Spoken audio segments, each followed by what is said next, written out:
Hello, welcome back to Misty Island and Krudius, who is standing here in the very slim stoned-in room where there once was a bookcase that he could travel back and forth through, but now that bookcase is gone. There's just a stone wall where that used to be.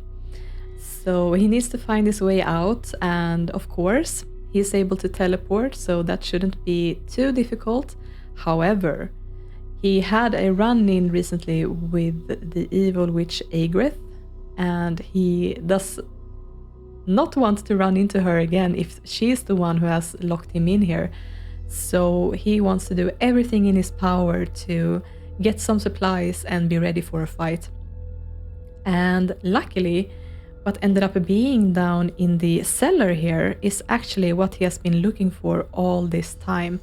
A cauldron and a spell book. So Krudius is actually gonna hurry downstairs and claim this, and he's gonna start making reagents so that he can actually make some more magic and protect himself. So he's gonna start by making some dragon scales.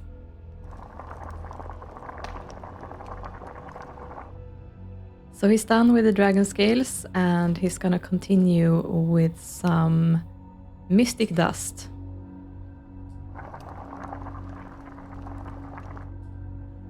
And he's done that as well. And then he thinks that maybe he's gonna need some Eye of Newt. He already has some of that in his inventory. So he's gonna go ahead and craft that as well.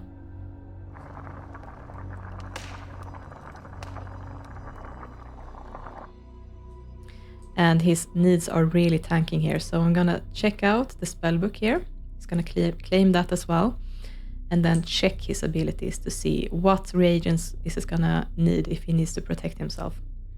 So of course he's a neutral warlock. You see his alignment is completely in the middle here, and to do some of the spells here he definitely needs mystic dust, Eye of Newt if he needs to put out fires. And yeah, of course, dragon scales and mystic dust is used for a lot of things here. Doesn't need anything to teleport. To create food, also dragon scales and mystic dust. So that's really... To get rid of sims, he's needing Eye of Newt. So that could be useful. And if he wants to cleanse things from spells, then he also needs dragon scales and mystic dust. So... And also if he actually wants to summon a sim, if he has need of that, then he is actually also needing crystallized moonbeams. So I think that he's gonna go ahead and do that as well, crystallized moonbeams. He also takes a peek at the evil spells that he knows, and the reason is really that if he's up against an evil witch that has a lot of power, then he might need to have some more things in his arsenal. And he could also do the same thing to her actually, that he casts this spell to make her act like a chicken if he needs to. He could also make bees attack her, but he would need viper's essence for that. So, and also make her throw up. So it could be useful to be able to make her being chased by bees actually. So viper's essence is also a good idea. But as you can see, his needs are really, really down, and he doesn't have the energy to do a lot of it. So he's probably actually gonna have to make do with the things that he's got already, because he's not gonna be able to manage much else here. So he's gonna go ahead and teleport upstairs into the library. And there he is, not a problem. Something that he can see at once as soon as he appears up here is that this teddy bear has moved. If it's moved on its own or not, he doesn't know, but he can still sense that something is strange with it, that he does not want to touch it. So he's gonna go around it and go out into this room again. So he's carefully looking in through the doors here, taking a peek. Are there any people here? Someone who's out for him, but so far no, he can't really see anyone. So he's gonna go upstairs, and he's gonna go to the landing here first. So something that he sees as soon as he appears here is that there's a lot of bags. Someone has been packing, preparing for a journey perhaps. Something that made them put out a lot of bags here. And he's gonna go ahead and take a look in some of the rooms, and he's gonna start in this room. You can see that this is a bedroom, and he's assuming that this is the bedroom of Anora maybe then, and her husband Richard. It would make sense for them to sleep together after all if they're married. But there's not really much in this room, so Krudius walks back out, and as he's doing it, he could see sight of someone running. There's a little girl that just ran down the stairs and is running out to the back of the house. Now, startled, Krudius immediately wants to know what that's all about, so he's going to teleport out there.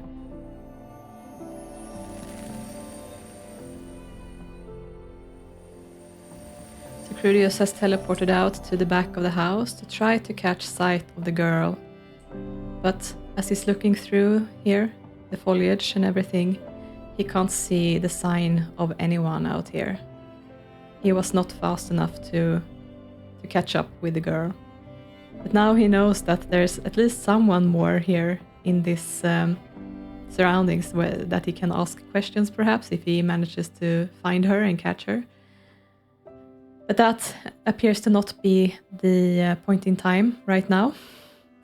So he's actually feeling quite drained. He has done a lot of magic today and also has been creating reagents and such. So he's feeling really, really exhausted.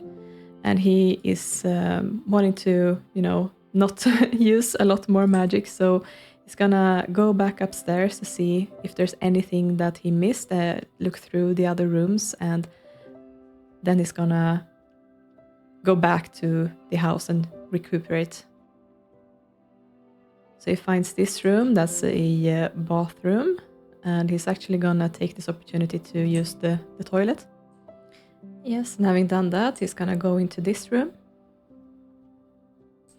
And here we can see the girl's bedroom. This is obviously where she's been squatting, with some pillows here on the floor in front of the fireplace and a cute little dollhouse. So this is her room. But of course it's empty right now. She's not here anymore. And of course he understands now that this girl must be who has put out the teddy bears around the house, and possibly it could be her who locked him into the cellar as well.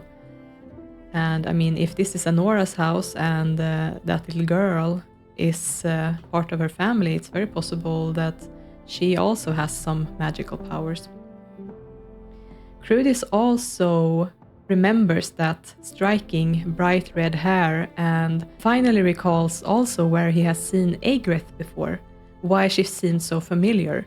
He remembers that painting that he found in the painter's cellar, and that family portrait must depict Aigrith and the little girl, and also Anora and Richard, and then also an older man that appeared to be Aigrith's husband as well. So Krudius has really discovered some deep family drama here, and feels like he might be closer to the truth, but not completely there yet.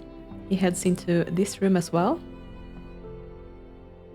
and he sees that it's a baby's room. And then he walks also into this room, and it turns out to be a study. And there are some books out here on the table again, and happily Krudius can see that this is actually one other of Anora's diaries. So he's gonna pick that one up. It's Diary of Anora number 3. Anora Crestgloom, ne Morndream, ages 19 to 25. They were married, and little Audrey was born, like a miracle. Life was good, but she didn't feel fulfilled. The desperate thought of life elsewhere seemed to be mocking her, and eventually she couldn't keep silent any longer. She told her mother, and all hell broke loose. No one could leave the island. No one. So Krudius is gonna settle down to read this book, and he learns that the relationship between Anora and Aigrith soured as she grew older and as she started to tell her about her dreams of becoming an author and making something more of herself elsewhere. And eventually it ended up being the thing that made her mother snap and made her have angry outbursts and try to keep her daughter with her and suppressing whatever she was doing. And she also exclaimed several times that there's no way that they can leave the island. They cannot leave her behind. Their life is on the island and that's it. So Krudius is sure that whatever was done with the mist around the island, it had something to do with the fact that Anora wanted to leave the island, but Aigrith tried desperately to keep her here. So he's got some more clues. He knows a little bit more now, but of course not nearly enough.